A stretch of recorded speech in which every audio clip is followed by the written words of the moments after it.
Oh, folks, how y'all doing today? Well, folks, looks like the Antifa leftists are still enthralled with their martyr, that Heather Hare woman.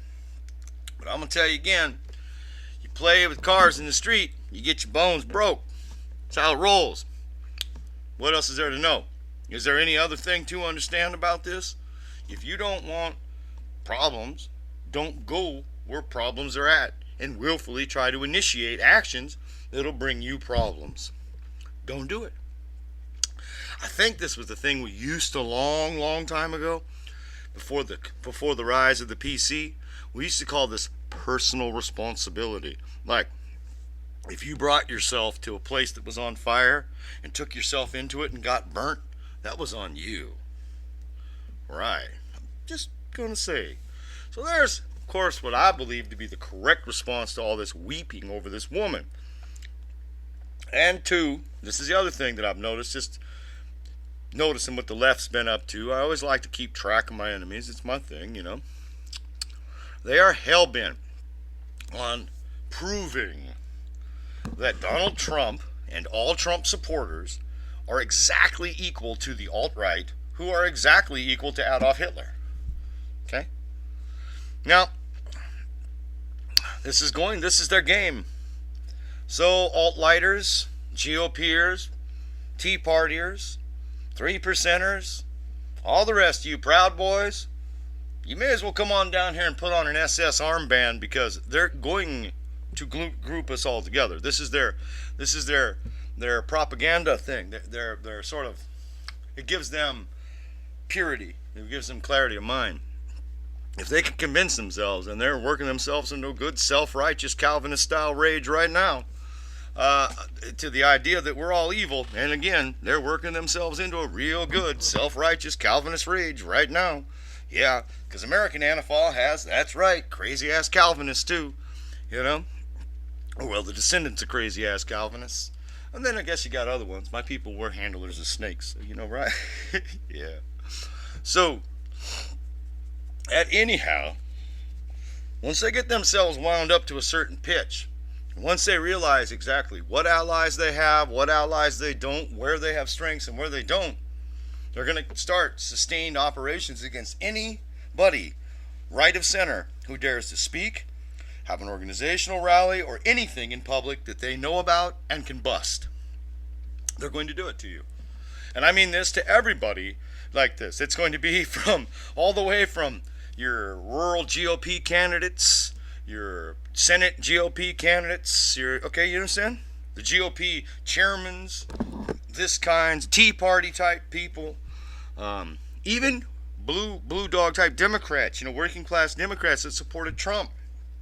You are lumped in with this too now. That's what they're working themselves up to, is to wrap all these people up into a tidy ideological ball so that they can attack a direct target with ideological purity. That's what they want. They want mental purity. They want, so their troops need feel no guilt. You are the object. You've created the hate. You make the violence, and what they do is just and needed to stop it, you see?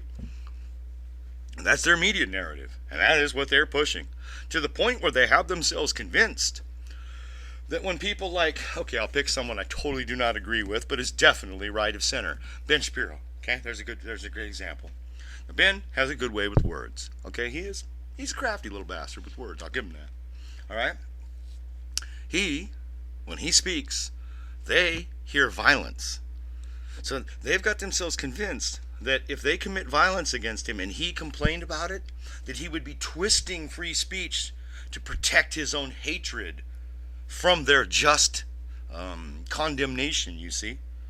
And this is how they have it all twisted in their brain. Now, I've been reading the narratives because I'm trying to keep up with where they want to go this way. And what I see is they're trying to wind up a general broad-based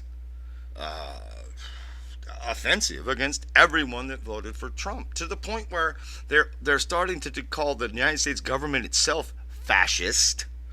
Okay, because remember, they're not just street violence initiators. They're also, under that, old school revolutionary anarchism and revolutionary communism coupled. Anarcho-communism, real anarcho-communism, is the underlying real beliefs of Antifa.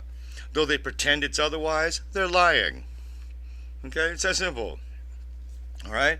And so what communists would do, why communists would do this with this whole weird lumping where they, will say, Jack Posobiec is a Nazi and Ben Shapiro is little Hirohito and, okay, right?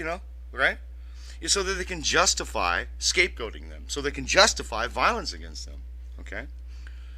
Now, folks, I tell you, the only people that the Antifa won't come at directly first are the prison types like myself, the lower poor working types like myself, you know what I mean? This is because we fight better than most of you on a personal level, day to day. All right?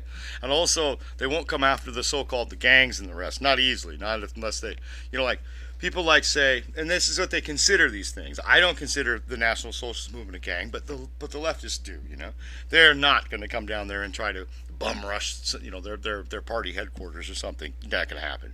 Okay? They're going to come after milquetoast targets that they can use police as sort of an anvil against. And this is Antifa's thing. They will literally get the police to hem you in so that they can commit violence against you and the police. Because remember, they don't care. The police are just a tool for them, And if they have left-wing sympathizers in local government, like they did in Berkeley, they can get the police to stand down. And then that leaves you stuck in the middle of the street where they can pummel you. You see? And remember, I want to make this clear. Antifa does not care about optics. They care about victory and power. Okay? They care about the fact that those people that they had on their back and they were kicking around will know in their mind, I can't stand up to Antifa, and so they'll go home and be scared. Now, that's a sad fact. That's what it's about. It's about making you go home and be scared. Okay? So, right-wingers, you can either be too proud to condescend to talk to people of the far right, alt-right, and let's just call it the nationalist right, persuasion, or you can get your thumb out of your ass and understand that we're all in this cattle car together here. Yeah, we're all in the cattle car together, see? And I don't have to like you. All I have to do is keep Antifa from wiping us both out. See how that works? Now, us working and lower class people, we do certain things really well, right? And you others, you do other things pretty well, like paperwork and plan and things, yeah? I mean, I don't know how did this work one time? There was a political party in a country, and it kept getting punked around all the time by these communists. This small little frail man and a couple dudes would always get beat up on the street corner in this city named Berlin. And then they got some guys together with some muscle, and they could have all the say they wanted after that. You see how that works? Okay? Now, I like to point out that even then, it was the communists that were initiating violence against people. Okay? And it didn't start out with the Nazis. No. In 1918, the communists in Berlin and Munich and other places initiated violence against all sorts of moderate right-wing people, even moderate socialists, okay, who had voted for the war, who didn't support an overthrow of the Kaiser, and so on forth. They rounded them up and killed them. And the Free Corps and the other sort of traditionalist groupings of men that you see after that, those are defensive responses. Those are men that said, no, we won't have you evil, vile people take over our government and enslave us. And they fought back, and they kept those, what are Antifa, from taking over and instituting a reign of terror.